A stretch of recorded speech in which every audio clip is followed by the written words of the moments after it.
বিদ্যুৎ ও জ্বালানি খাতে উন্মুক্ত প্রতিযোগিতার চেষ্টা করছি, বলেছেন ফাউজুল কবির খান। জ্বালানি নিরাপত্তা নিশ্চিত করতে বিদ্যুৎ ও জ্বালানি খাতে উন্মুক্ত প্রতিযোগিতা চর্চায় বিশেষ গুরুত্ব দেওয়া হচ্ছে বলে জানিয়েছেন বিদ্যুৎ, জ্বালানি ও খনিজ সম্পদ বিষয়ক মন্ত্রণালয়ের উপদেষ্টা মোহাম্মদ ফাউজুল কবির খান। তিনি বলেন, দেশে বিদ্যুৎ ও জ্বালানি খাতের মূল সমস্যা হলো এখানে প্রতিযোগিতা ছিল না। অন্তর্বর্তী সরকার দায়িত্ব নেওয়ার পর বিদ্যুৎ ও জ্বালানি খাতে আমরা প্রতিযোগিতা প্রতিষ্ঠার চেষ্টা করছি।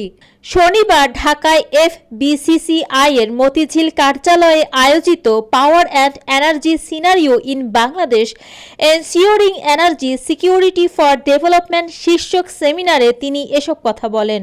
উপদেষ্টা বলেন, উন্মুক্ত দরপত্রের মাধ্যমে কিছু মৌলিক জ্বালানি কেনার পদক্ষেপ নেওয়া হয়েছে। সেক্ষেত্রে প্রতিযোগিতামূলক দামে জ্বালানি কেনার সুযোগ পাওয়া যাচ্ছে।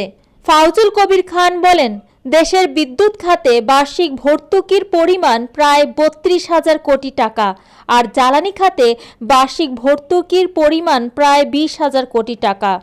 সব সরকারের আমলেই দেশে মৌলিক জ্বালানির উন্নয়ন অবহেলিত ছিল, যার প্রভাব পড়েছে বিদ্যুৎ সহ সমগ্র জ্বালানি খাতে।